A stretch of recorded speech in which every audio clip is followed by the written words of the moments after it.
When he first took office in 2021, Governor Greg Gianforte said one of his top priorities was to reform what he called outdated and excessive state regulations.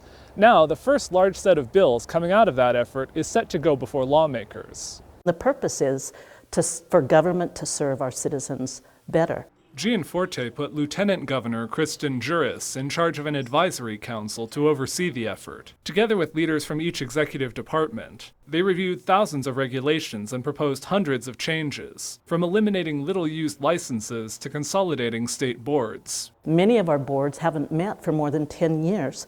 So is the board really necessary? Is it a function the agency can more efficiently administer? Juris says more than 100 bills from the red tape relief effort have been introduced. About 20 have already had committee hearings this week. Most of those heard so far are relatively small changes and receiving wide support.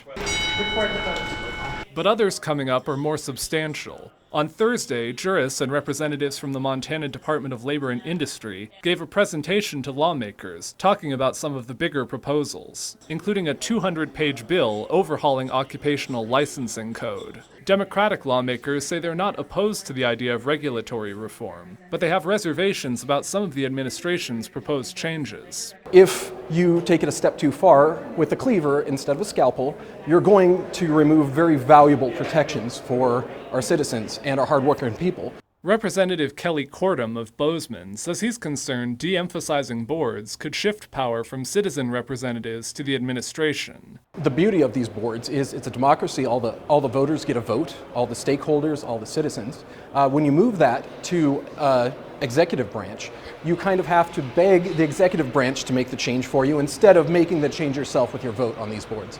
Juris acknowledged people may have concerns about things like how programs will get input if boards are eliminated, but she believes they've done a good job getting stakeholder input on the proposals. It's good to have those questions. It's good to have comments and input from the public. Juris said these are only the first round of red tape relief, and she expects the review to continue throughout the administration's 4-year term and potentially beyond.